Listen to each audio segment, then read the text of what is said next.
Hello, my dear viewers. Assalamu alaikum. In this tutorial, I am going to discuss multiple choice question, that means MCQ, based on the text Affectionate, Lively, and Always Smiling Sheikh Kamal of ACC English First Paper Textbook. আমরা গত কয়েকটি টিউটোরিয়ালে এই প্যাসেজটি সম্পূর্ণ পড়েছিলাম। আজকে আমরা এই প্যাসেজটির আন্ডারে যে মাল্টিপল চয়েস কোশ্চেন গুলো হয় সেগুলো নিয়ে আলোচনা করব। আজকের এই প্যাসেজটি শেখ কামালের উপরে শুরু হয়েছে ঠিক প্রথম এখান থেকে, হোয়েন আই ফার্স্ট মেট শেখ কামাল, এখান থেকে শুরু করে শেষ হয়েছে ঠিক এই পর্যন্ত, making friends and having a good time. এই অংশটুকুর উপরে যে মাল্টিপল চয়েস কোশ্চেন গুলো হয় সেগুলো নিয়ে আমরা আলোচনা করব। আমরা চলে যাচ্ছি সরাসরি মাল্টিপল চয়েস কোশ্চেনে। Choose the correct answer from the alternatives. Number A, the word undisputed mentioned in the text means dash. টেক্সটে উল্লেখ করা undisputed শব্দটির মানে কি? এখন আমরা প্রথমে আসি undisputed এই শব্দটির অর্থ কি? কোথায় আছে আমরা একটু প্যাসেজ থেকে দেখে আসি। প্যাসেজের শুরুতেই রয়েছে এই যে এখানে undisputed। Bangabandhu Sheikh Mujibur Rahman, the undisputed leader of Bengalis, অবিসংবাদিত, এই অর্থে হলো আনডিসপিউটেড ব্যবহার করা হয়েছে। আমরা আবার কোশ্চেনে ফেরত যাচ্ছি। অবিসংবাদিত মানে কি? যেটা নিয়ে কোনো তর্ক বিতর্ক নেই, কোনো সন্দেহ নেই। তাহলে আনডিসপিউটেড মানে হলো আনকোশ্চেনেবল। হ্যাঁ, এক নম্বরের উত্তরটি ঠিকই আছে। আনডিসপিউটেড মানে হচ্ছে আনকোশ্চেনেবল, অর্থাৎ যার সম্বন্ধে কোনো প্রশ্ন তোলা যায় না অথবা কোনো সন্দেহের অবকাশ নেই। তাহলে আনকোশ্চেনেবল সঠিক উত্তর আছে। দেখি আমরা অন্যগুলোতে কি আছে। ইনডিফিনিট, অনির্দিষ্ট, না, এটার সাথে আনডিসপিউটেড এর কোনো মিল নেই, এটা বাদ। ইনকনক্লুসিভ, এটা তো হবেই না। আনসেটেলড, অমীমাংসিত, না, এটাও হবে না। তাহলে সঠিক উত্তরটি হচ্ছে unquestionable. Number B, what does the phrase full of good spirits imply? Full of good spirits এই ফ্রেজটি আসলে কি বোঝায়? এখন আমরা প্রথমে দেখে আসি প্যাসেজ থেকে ফুল অফ গুড স্পিরিট কোথায় ব্যবহার করা হয়েছে। এইখানে ব্যবহার করা হয়েছে ফুল অফ গুড স্পিরিট। কার সম্বন্ধে? শেখ কামাল সম্বন্ধে বলা হয়েছে। অলওয়েজ লাইভলি, তিনি সর্বদা প্রাণবন্ত থাকতেন এবং কি থাকতেন? ফুল অফ গুড স্পিরিট, এবং খুব উদ্যমী থাকতেন।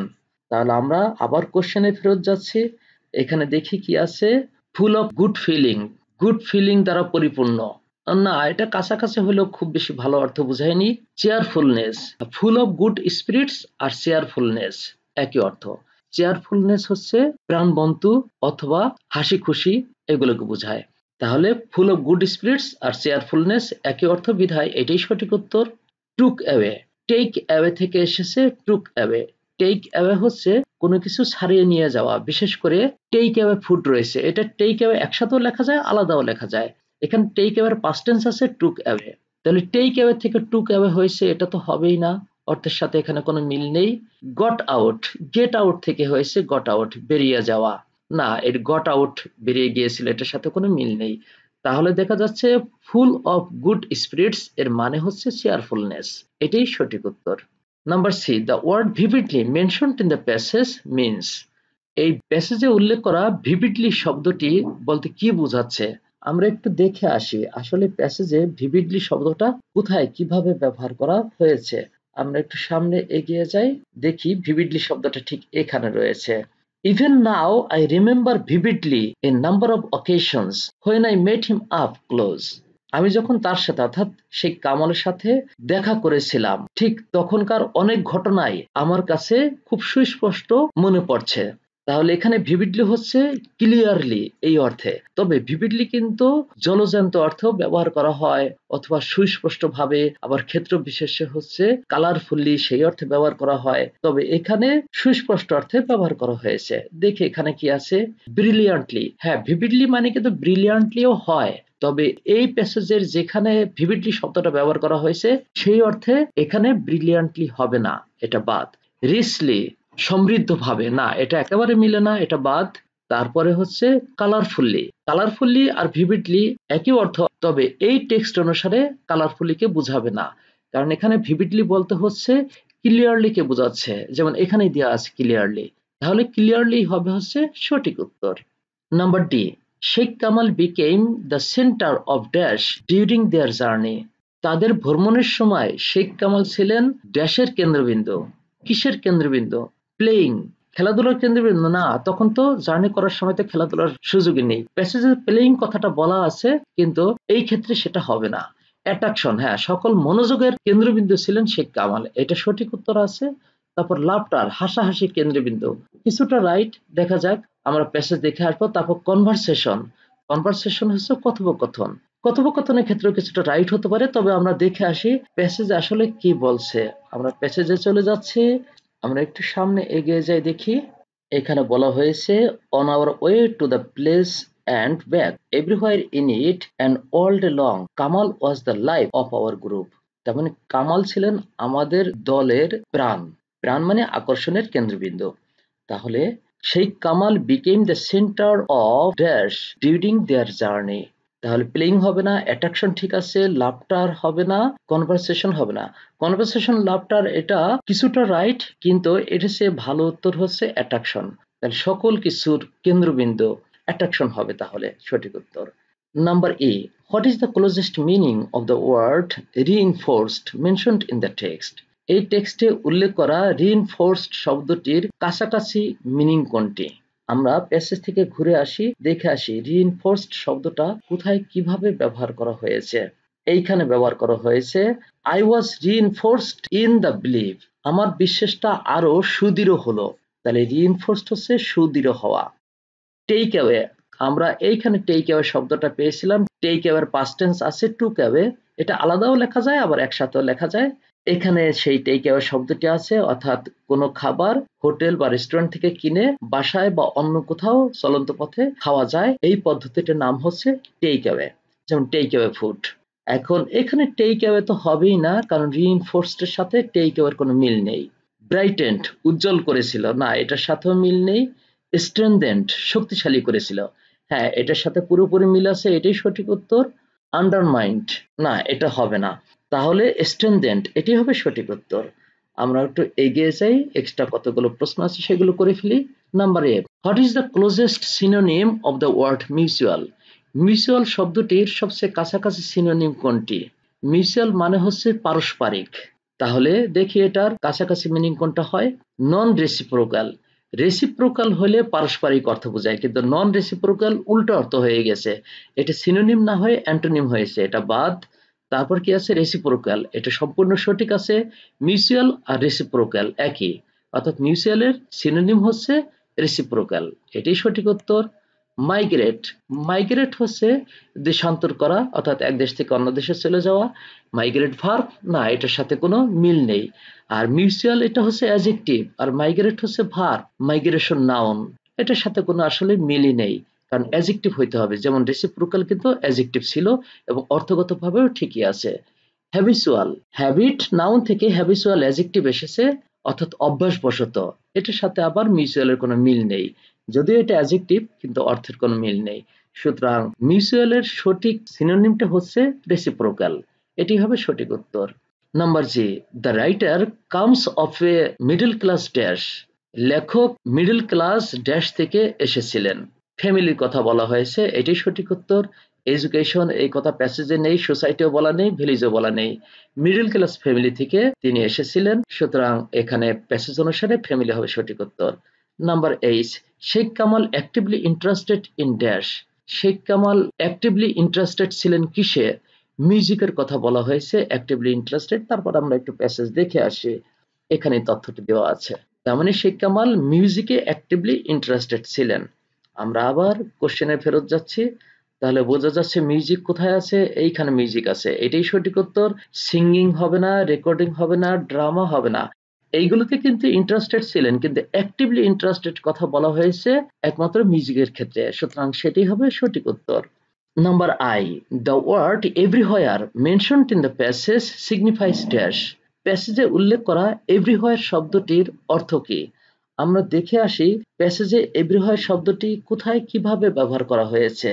On our way to the place and back everywhere in it and all day long Kamal was the life of our group. তাহলে আমরা যে জার্নিতে গিয়েছিলাম সে যাওয়ার পথে এবং আসার পথে, অর্থাৎ ওই জার্নি এবং যেখানে গিয়েছিলাম সেই জায়গার সর্বত্রকে বোঝাচ্ছে। ওভারঅল, ওভারঅল হচ্ছে মোটের উপর অথবা সামগ্রিকভাবে, এটার সাথে এভরিহোয়ার কোনো মিল নেই। তারপর কি আছে ওভার অ্যান্ড ওয়াইড। তাহলে ওভার অ্যান্ড ওয়াইড এর পরিবর্তে যদি ফার অ্যান্ড ওয়াইড হতো তাহলে সেটার অর্থ হতো এভরিহোয়ার। এখানে কিন্তু ফার অ্যান্ড ওয়াইড নাই, এখানে আছে ওভার অ্যান্ড ওয়াইড, সুতরাং এটা বাদ পড়ে গেল। অল ওভার, অল ওভার মানে সর্বত্র, এভরিহোয়ার আর অল ওভার একই অর্থ, সুতরাং এটি হচ্ছে সঠিক উত্তর। অল টুগেদার একসাথে এটা তো হবেই না, সুতরাং সঠিক উত্তর হচ্ছে all over. Number J, people consider Bangabandhu Sheikh Mujibur Rahman as dash of Bengal. মানুষেরা বঙ্গবন্ধু শেখ মুজিবুর রহমানকে বাংলার একজন ড্যাশ হিসেবে বিবেচনা করে। প্যাসেজে কি বলা আছে? অ্যাজ ফ্রেন্ড অফ বেঙ্গল এটা বলা আছে প্যাসেজে। তাহলে এখানে আছে লিডার, না এটা হবে না। ফাইটার, যোদ্ধা হবে না। লাভার, প্যাসেজে হুবহু বলা নেই, সেন্স ঠিক আছে, এটা হবে না। ফ্রেন্ড, ফ্রেন্ড হচ্ছে সঠিক উত্তর প্যাসেজ অনুসারে, তাহলে ফ্রেন্ড অফ বেঙ্গল এটা হবে সঠিক উত্তর। Number K, the word leader mentioned in the passage refers to dash. এই প্যাসেজে উল্লেখ করা লিডার শব্দটি বলতে কি বোঝানো হয়েছে? তাহলে দেখি সাকসেসর, সাফল্য অর্জনকারী, না এটার সাথে লিডারের মিল নেই। লিডিং লাইট, আলোকবর্তিকা স্বরূপ, অর্থাৎ আলোকে যে সামনের দিকে এগিয়ে নিয়ে যান বা পথ দেখান এরকম অর্থ, এটার সাথে মিল আছে, কোনো সমস্যা নেই। দেখি আরো ভালো কোনো উত্তর আছে কিনা। সুপারস্টার, সুপারস্টার অন্য জিনিস, এটা হবে না। সেলিব্রিটি, সেলিব্রিটিও হবে না। তাহলে এই লিডার বলতে লিডিং লাইট, এটি হচ্ছে সঠিক উত্তর। আমরা একটু সামনে এগিয়ে যাই। Number L, the word exceptional mentioned in the passage stands for dash. এই প্যাসেজে উল্লেখ করা এক্সেপশনাল শব্দটির অর্থ কি? আসলে এক্সেপশনাল মানে হচ্ছে ব্যতিক্রমধর্মী। তাহলে দেখি এখানে কি আছে। ওয়ান্ডারফুল, চমৎকার, না এটার সাথে মিল নেই।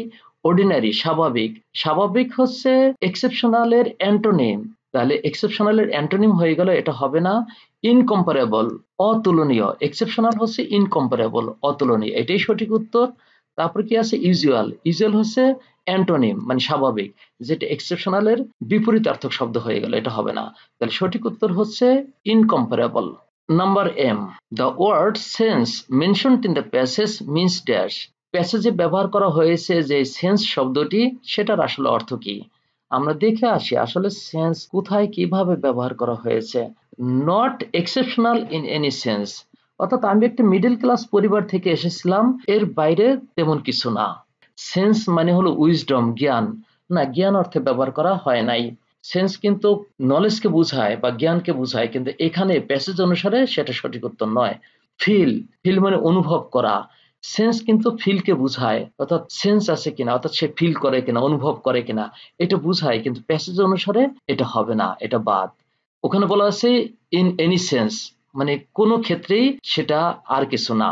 তাহলে ইন এনি সেন্স বলতে ইন এনি পয়েন্টকে বোঝাচ্ছে, তাহলে সেন্স হলো পয়েন্ট অর্থে ব্যবহার করা হয়েছে প্যাসেজে, তাহলে এটাই সঠিক উত্তর। আর 4 নম্বরে আছে সিগনিফিক্যান্স, গুরুত্ব, না এটার সাথে কোনো মিল নেই, তাহলে সঠিক উত্তরটা হচ্ছে পয়েন্ট, সেন্স এখানে পয়েন্ট অর্থে ব্যবহার করা হয়েছে, এটি সঠিক উত্তর। Number N, the word introduced mentioned in the passage signifies dash. প্যাসেজে উল্লেখ করা ইন্ট্রোডিউসড শব্দটি বলতে কি বোঝায়? ইন্ট্রোডিউস মানে হলো পরিচয় করিয়ে দেয়া, তাহলে এখানে কি আছে অ্যাকোয়েন্টেড, পরিচয় করিয়ে দেয়া, ঠিকই আছে, এটাই সঠিক উত্তর। টকড, কথা বলেছিল। ইন্ট্রোডিউস কখনো টকড অর্থে ব্যবহৃত হয়, তবে এখানে পরিচয় করিয়ে দেওয়া অর্থে, তার মানে টকড পরোক্ষ উত্তর, এটা সঠিক নয়। ভালো উত্তর হচ্ছে অ্যাকোয়েন্টেড এটা।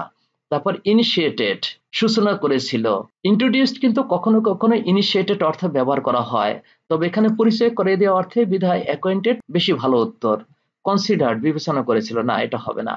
তাহলে সবচেয়ে বেশি ভালো উত্তর এবং সঠিক উত্তরটি হচ্ছে acquainted. Number O, the word entry mentioned in the passage refers to dash. এই প্যাসেজে উল্লেখ করা এন্ট্রি শব্দটির অর্থ কি?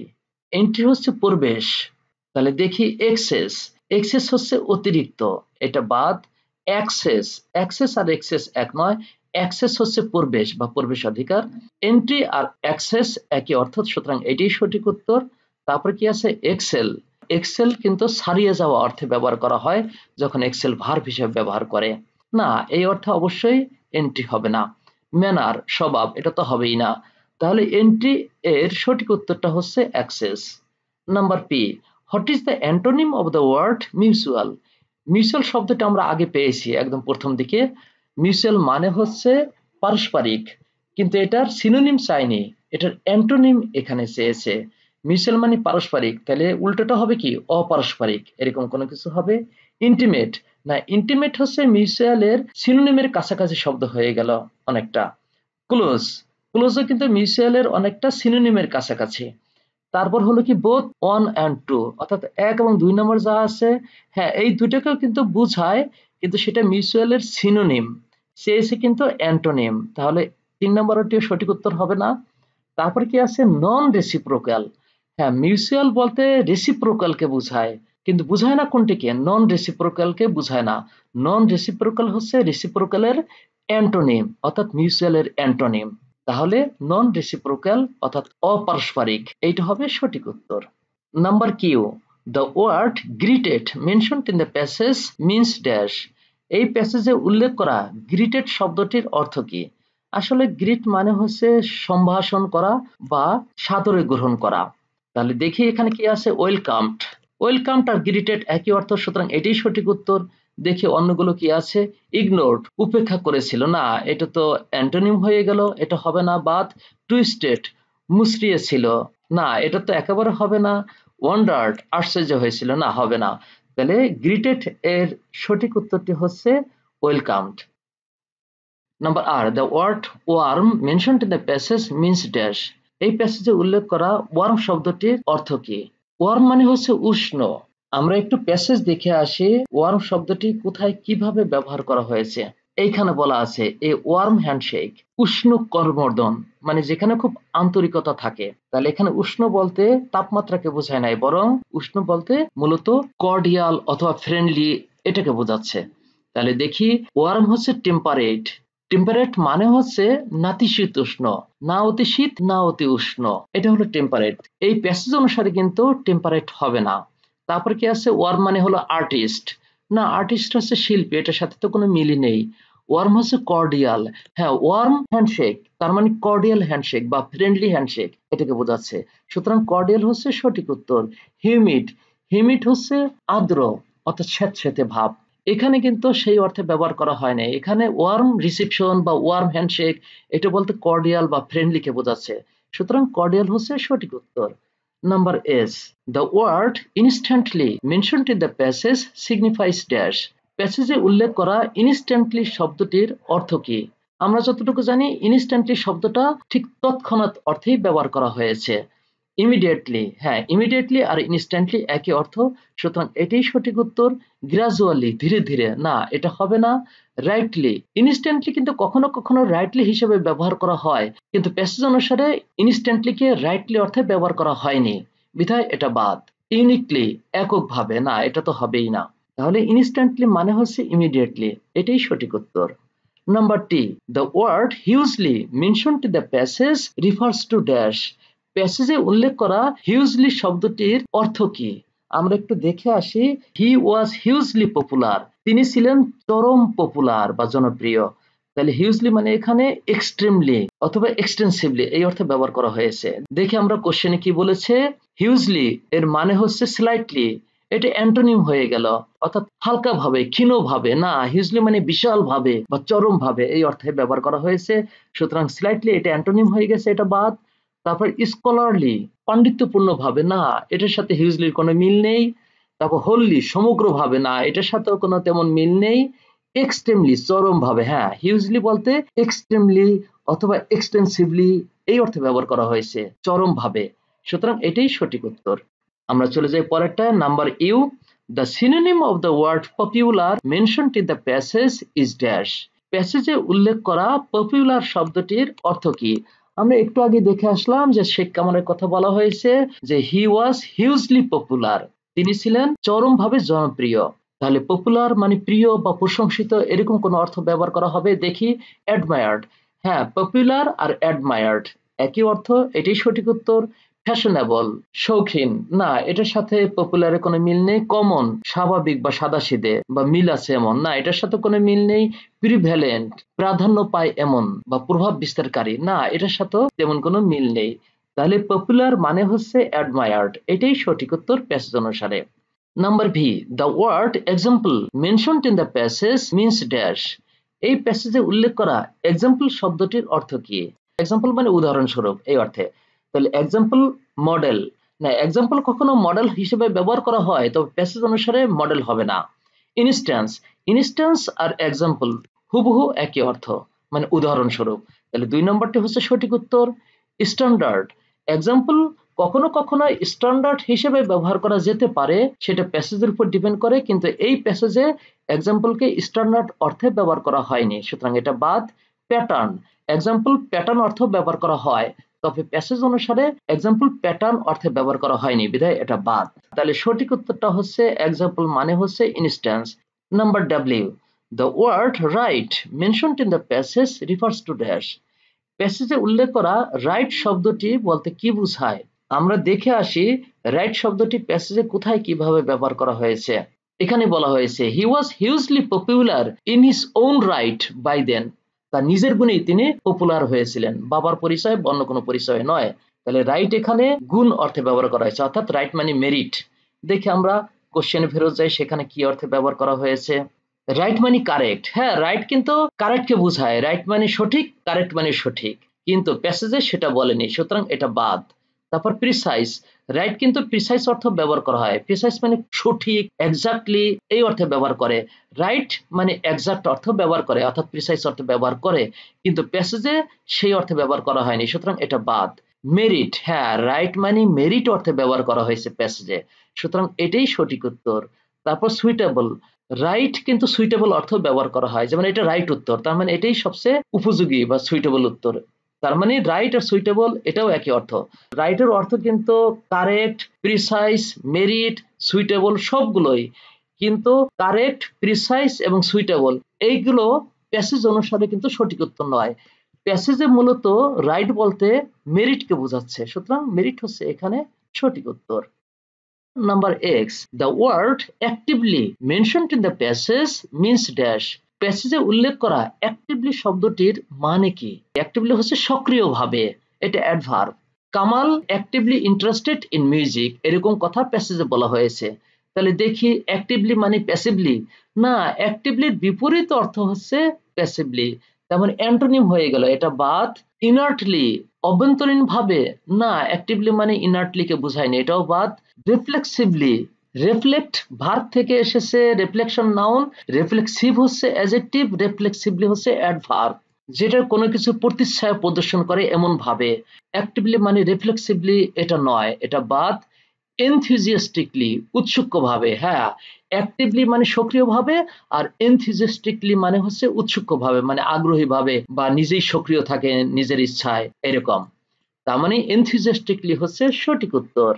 Number Y, what is the antonym of the word interested mentioned in the text?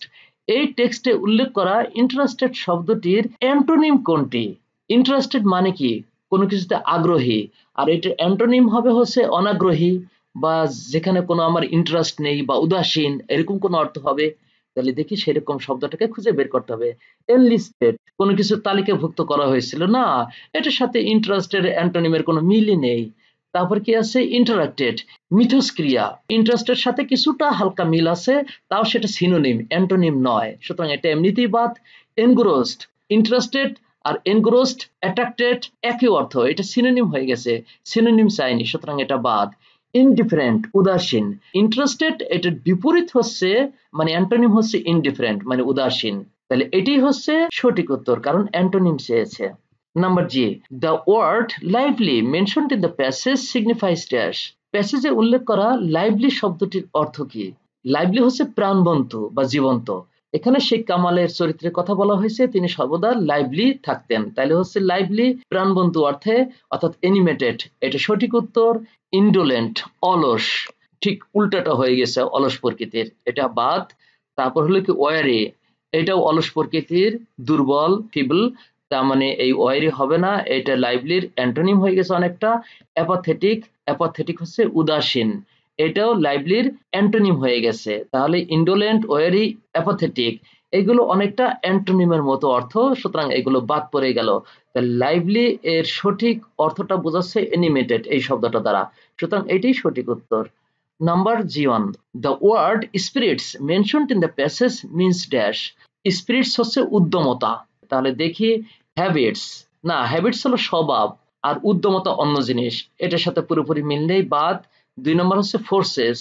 Spirits কখনো ফোর্সকে বোঝায়, কিন্তু প্যাসেজ অনুসারে ফোর্সকে বোঝানো হয়নি, সুতরাং এটা বাদ। মুডস, মুডস হচ্ছে ভাব। স্পিরিটস মানে উদ্যমতা, মানে উদ্যমতার যে ভাবটা, মুড, এই মুডকে বোঝাচ্ছে। হ্যাঁ, এটা সঠিক উত্তর আছে। স্টিলস, চুরি করা, না, এটার সাথে কোনো আসলে মিলই নেই, তাহলে এটা বাদ। তাহলে স্পিরিটস হচ্ছে মুডস কে বোঝায়, সুতরাং মুডস হচ্ছে সঠিক উত্তর। Number G2, the word deserted mentioned in the passage refers to dash. প্যাসেজে উল্লেখ করা ডিজার্টেড শব্দটির অর্থ কি? আমরা একটা প্যাসেজ দেখে আসি আসলে ডিজার্টেড শব্দটা কোথায় কিভাবে ব্যবহার করা হয়েছে। These qualities never deserted him. এই গুণাবলীগুলো শেখ কামালকে কখনো ছেড়ে যায়নি। ডিজার্ট মানে কিন্তু পরিত্যাগ করা, ছেড়ে যাওয়া, ত্যাগ করা, এই অর্থে। ডিজার্টেড মানে এমটি, এমটি মানে খালি, আর ডিজার্টেড হলো পরিত্যাগ করা, এটার সাথে কোনো মিল নেই, বাদ। ডিলেইড, দেরি করেছিল, না, এটার সাথেও মিল নেই, এটাও বাদ। সেটেলড, সমাধান করেছিল, না, এটার সাথেও ডিজার্টেড মিল নেই, বরং এটা অ্যান্টোনিম হিসেবে ব্যবহার করা যেতে পারে। তারপরে অ্যাবান্ডন্ড, অ্যাবান্ডন হচ্ছে ত্যাগ করা, তাহলে ডিজার্ট মানে ত্যাগ করা, অ্যাবান্ডন মানে ত্যাগ করা, ডিজার্টেড মানে অ্যাবান্ডন্ড, এটাই সঠিক উত্তর তাহলে। Number G3, the word tireless mentioned in the passage means dash. প্যাসেজে উল্লেখ করা টায়ারলেস শব্দটির অর্থ কি? টায়ার মানে হচ্ছে ক্লান্ত, আর লেস হচ্ছে ছাড়া, ক্লান্তহীন বা ক্লান্ত ছাড়া মানে অক্লান্ত। 1 নম্বরে বলা আছে ডিলিজেন্ট, ডিলিজেন্ট হচ্ছে পরিশ্রমী বা অক্লান্ত, তাহলে দেখা যাচ্ছে ডিলিজেন্ট আর টায়ারলেস একই অর্থ, সুতরাং ডিলিজেন্ট সঠিক উত্তর। লেজি, অলস, এটা টায়ারলেসের অনেকটা অ্যান্টোনিম হিসেবে ব্যবহার করা হয়েছে, এটা বাদ। উইটি, বুদ্ধিমত্তা সম্পন্ন, না, এটার সাথে টায়ারলেস এর কোনো মিলই নেই। ইন্টেলিজেন্ট, বুদ্ধিমত্তা সম্পন্ন, না, এটার সাথে আসলে কোনো মিল নেই, তাহলে টায়ারলেস এটার অর্থ বোঝাচ্ছে ডিলিজেন্ট এই শব্দটি দ্বারা, সুতরাং ডিলিজেন্ট হচ্ছে সঠিক উত্তর। Number G4, the word organizer mentioned in the passage stands for dash. প্যাসেজে উল্লেখ করা অর্গানাইজার শব্দটির অর্থ কি? অর্গানাইজার হলো কে, যে অর্গানাইজ করে, অর্থাৎ সংগঠক, তাহলে দেখি এখানে শেখ কামালকে কিন্তু অর্গানাইজার হিসেবে দেখানো হয়েছে। ডায়েরি, না, ডায়েরিতেও অন্য জিনিস, সেটা হবেই না। কোঅর্ডিনেটর, অর্গানাইজার যিনি তিনি কিন্তু কোঅর্ডিনেট করেন, তাহলে অর্গানাইজার, ম্যানেজার, কোঅর্ডিনেটর, সুপারভাইজার একই অর্থ কিন্তু পাশাপাশি, সুতরাং অর্গানাইজার মানে কোঅর্ডিনেটর, এটা সঠিক উত্তর। দেখি অন্য কোনো সঠিক উত্তর আছে কিনা। অ্যাটেন্ডার, যিনি অ্যাটেন্ড করেন মানে অংশগ্রহণকারী, না, এটার সাথে কোনো মিল নেই। ইনস্টিটিউট, প্রতিষ্ঠান, না, এটার সাথে মিল নেই, তাহলে ওই ব্যক্তিকে বোঝায় অর্গানাইজার বলতে, সুতরাং অর্গানাইজার মানে হচ্ছে কোঅর্ডিনেটর, এটাই সঠিক উত্তর। Number G5, the word arenas mentioned in the passage means dash. প্যাসেজে উল্লেখ করা এরিনাস শব্দটির অর্থ কি? আমরা প্যাসেজ দেখে আসি এরিনাস শব্দটি কোথায় কিভাবে ব্যবহার করা হয়েছে। But also in sports and cultural arenas, অর্থাৎ শেখ কামাল সাংস্কৃতিক অঙ্গনেও টায়ারলেস অর্গানাইজার হিসেবে কাজ করে গেছেন। এরিনাস মানে ক্ষেত্র, মানে ফিল্ডস কে বোঝাচ্ছে। দেখি কোশ্চেনে কিভাবে ব্যবহার করা হয়েছে। রিজিয়নস, এখানে রিজিয়নস মানে এলাকা, মানে কোনো লোকালিটিকে বোঝায় না, এই অর্থে ব্যবহার করা হয়নি। প্যাসেজ অনুসারে ফিল্ডকে বোঝাচ্ছে, এখানে ফিল্ডস হচ্ছে একেবারে সঠিক উত্তর। রোডস, না, এটা তো হবেই না। টার্গেটস মানে কোনো কিছুর উদ্দেশ্য, না, সেটার সাথে কোনো মিল নেই, তাহলে দেখা যাচ্ছে ফিল্ডস হচ্ছে সঠিক উত্তর। Number G6, Sheikh Kamal was a man of dash. Sheikh Kamal কি ধরনের মানুষ ছিলেন? দেখি আমরা এখানে উত্তর কি আছে। মিউচুয়াল অ্যান্ড ফ্রেন্ডলি বিহেভিয়ার, হ্যাঁ, Sheikh Kamal mutual and friendly বিহেভিয়ারের মানুষ ছিলেন, এটাই সঠিক উত্তর, কোনো সমস্যা নেই। কিউরিয়াস ইন হিজ ক্যারেক্টার, এটা প্যাসেজে বলা হয়নি, এটা বাদ। ব্রেভ হার্ট, ব্রেভ হার্টের কথা প্যাসেজে বলা হয়নি, এটাও বাদ। নান অফ দ্য অ্যাবভ, না, তাহলে সঠিক উত্তরটা হচ্ছে Sheikh Kamal was a man of mutual and friendly behaviour, এই 1 নম্বরটা হচ্ছে সঠিক উত্তর। Number G7, the word continued mentioned in the passage means dash. এই প্যাসেজে উল্লেখ করা কন্টিনিউড শব্দটির অর্থ কি? কন্টিনিউ মানে কি? চালিয়ে গিয়েছিলেন, পারসিস্টেড, চেষ্টা করে যায়, চালিয়ে যায়, তাহলে এটা সঠিক উত্তর আছে পারসিস্টেড, কোনো সমস্যা নেই। রিনিউড, না, নবায়ন করেছিল, এটার সাথে কন্টিনিউডের কোনো মিল নেই। কনস্ট্যান্ট, কনস্ট্যান্ট হচ্ছে অ্যাডজেক্টিভ মানে অনবরত অথবা ধ্রুব, আর কন্টিনিউ হচ্ছে ভার্বের পাস্ট টেন্স আছে এখানে, চালিয়ে যাওয়া, না, এটার সাথে কনস্ট্যান্টের কোনো মিল নেই। তারপরে রিপিটেড, রিপিট মানে হচ্ছে পুনরাবৃত্তি করা, তাহলে কন্টিনিউড মানে রিপিটেড না, এটার সাথে তেমন কোনো মিল নেই। তাহলে কন্টিনিউড হচ্ছে পারসিস্টেড, এটাই সঠিক উত্তর। Number G8, the word occasions mentioned in the passage means dash। প্যাসেজে উল্লেখ করা occasions শব্দটির অর্থ কি? আমরা দেখে আসি। এইখানে বলা হয়েছে even now I remember vividly a number of occasions। এখন আমি অনেকবারের কথা খুব সুস্পষ্টভাবে মনে করতে পারছি। occasions মানে reasons মানে কারণ না, কারণ হিসেবে নয়। স্পটস কোনো ক্ষেত্রকে বোঝায় না, এটাও হয়নি। কজেস আর রিজনস একই অর্থ না, এটাও হয়নি। টাইমস, occasions এখানে টাইমস হিসেবে ব্যবহার করা হয়েছে, এটাই সঠিক উত্তর। G9, the word invited mentioned in the passage means dash। প্যাসেজে উল্লেখ করা ইনভাইটেড শব্দটির অর্থ কি? ইনভাইটেড মানে হলো নিমন্ত্রণ করেছিলেন বা আমন্ত্রণ করেছিলেন বা দাওয়াত করেছিলেন। এখন দেখি ফরবেইড। ফরবিড হলো ভার্ব, আর এখানে পাস্ট টেন্স হয়েছে ফরবেইড। ফরবিড মানে হলো নিষেধ করা, ফরবেইড উল্টো অর্থ হয়ে গেছে, নিষেধ করেছিল না, এটা বাদ। রিকোয়েস্টেড, রিকোয়েস্ট করা আর ইনভাইট করা অনেকটা কাছাকাছি, এটা সঠিক উত্তর। দেখে আরো কোনো ভালো উত্তর আছে কিনা। ইনসাইটেড, উত্তেজিত করেছিল না, এটা অর্থে মেলে না। তারপরে ইনহিবিট, নিষেধ করেছিল না, এটা অর্থেও ব্যবহার করা হয়নি। সুতরাং ইনভাইটেড এর সঠিক উত্তরটা হচ্ছে requested. Number G10, the word site mentioned in the passage means dash। Site মানে লোকেশন, হ্যাঁ এটাই সঠিক উত্তর, কোনো সমস্যা নেই। ভীষণ মানে টার্গেট না, এটা অর্থে ব্যবহার করা হয়নি। পুট, এটা হবেই না। অবজারভেশন না, এটাও হবে না। তাহলে সাইট হচ্ছে লোকেশন, এটাই সঠিক উত্তর। Number G11, the word charitable mentioned in the passage means dash। প্যাসেজে উল্লেখ করা চ্যারিটেবল শব্দটির অর্থ কি? চ্যারিটেবল হচ্ছে দাতব্য, এটা অ্যাডজেক্টিভ। ইনটলারেন্ট, অসহ্য না, এটার সাথে চ্যারিটেবলের কোনো মিলই নেই, এটা বাদ। ওয়েলফেয়ার, ওয়েলফেয়ার হচ্ছে কল্যাণ, অর্থাৎ যেটা দাতব্য অর্থেও অনেক ক্ষেত্রে ব্যবহার করা হয়। সুতরাং চ্যারিটেবল ওয়েলফেয়ার এই অর্থটি প্রদান করতে পারে, এটা সঠিক উত্তর। তারপর কি আছে? হার্ড, কঠিন না, এটার সাথে কোনো মিল নেই। ইমপ্লাকেবল হচ্ছে নির্দয় বা নির্মম, এটার সাথে চ্যারিটেবলের কোনো মিলই নেই, বরং উল্টো অর্থ। তাহলে সঠিক উত্তরটা হচ্ছে welfare. Number G12, the word foundation mentioned in the passage means dash। প্যাসেজে উল্লেখ করা ফাউন্ডেশন শব্দটির অর্থ কি? এইখানে শব্দটি ব্যবহার করা হয়েছে আ চ্যারিটেবল ফাউন্ডেশন। ফাউন্ডেশন হচ্ছে এখানে প্রতিষ্ঠানকে বোঝাচ্ছে, অর্থাৎ ইনস্টিটিউট বা ইনস্টিটিউশন। ফাউন্ডেশন মানে বেস, হ্যাঁ ফাউন্ডেশন কিন্তু বেস বা বেসমেন্ট এই অর্থে ব্যবহার করা হয়, কিন্তু প্যাসেজ অনুসারে সেটা হবে না, এটা বাদ। বিগিনিং, সূচনা না, এটাও হবে না। ইনস্টিটিউশন, প্যাসেজ অনুসারে এই ফাউন্ডেশন বলতে ইনস্টিটিউশনকে বোঝাচ্ছে, সুতরাং এটাই সঠিক উত্তর। Number G13, the word region mentioned in the passage stands for dash। a medical clinic for the people of the region। এখানে রিজন মানে এলাকা, ওই এলাকার লোকদের মেডিকেল ট্রিটমেন্ট দেওয়ার জন্য এটা বলা হয়েছে, ওই এলাকার, তার মানে রিজন হচ্ছে এলাকা, অর্থাৎ লোকালিটি অথবা এরিয়া এই অর্থে। তাহলে দেখি রিজিয়ন, স্টেট, রিজন এখানে স্টেট অর্থে ব্যবহার করা হয়নি, এটা বাদ। এরিয়া, হ্যাঁ রিজিয়ন আর এরিয়া হুবহু এক অর্থ এই প্যাসেজ অনুসারে, সুতরাং এরিয়া হচ্ছে সঠিক উত্তর। প্রভিন্স, এখন রিজন এখানে প্রভিন্স হিসেবে প্যাসেজ অনুসারে ব্যবহার করা হয়নি, সুতরাং এটা বাদ। তারপর কি? কান্ট্রি, প্যাসেজ অনুসারে সেটা হবে না। প্যাসেজ অনুসারে রিজন মানে হচ্ছে এরিয়া, এটি হচ্ছে সঠিক উত্তর। G14, the word spontaneously mentioned in the passage means dash। প্যাসেজে উল্লেখ করা স্পন্টেনিয়াসলি শব্দটির অর্থ কি? আমরা জানি স্পন্টেনিয়াসলি অর্থটা হচ্ছে স্বতঃস্ফূর্তভাবে, তাহলে এখানে কি আছে? ডেলিবারেটলি। ডেলিবারেটলি হচ্ছে সুচিন্তিতভাবে, যেটা স্পন্টেনিয়াসলির অ্যান্টোনিম। স্পন্টেনিয়াসলি হচ্ছে স্বতঃস্ফূর্তভাবে, তার মানে কি? ইম্পালসিভলি, অর্থাৎ এখানে কিন্তু সঠিক উত্তরটা দেওয়া আছে ইম্পালসিভলি, অর্থাৎ ভিতর থেকেই চলে আসে এমন ভাব।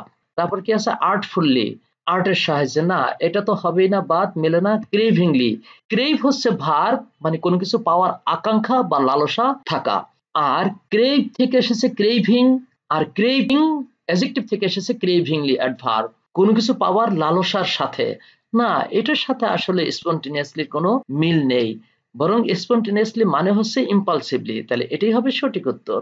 G15, the word keen mentioned in the passage signifies dash। প্যাসেজে উল্লেখ করা কিন শব্দটির অর্থ কি? আমরা দেখে আসি। Playing cricket with us full spiritedly and showing keen interest in the activities of the foundation.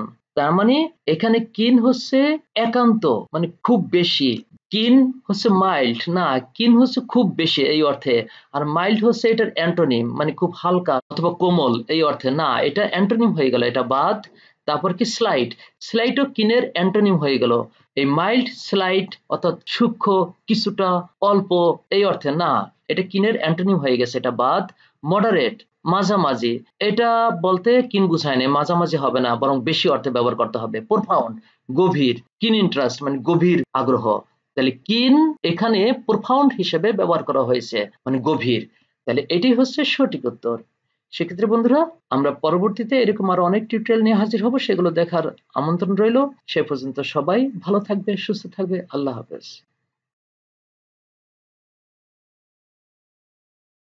পড়াশোনা সংক্রান্ত নিত্য নতুন টিউটোরিয়াল পেতে আমাদের সাথেই থাকুন। ধন্যবাদ সবাইকে।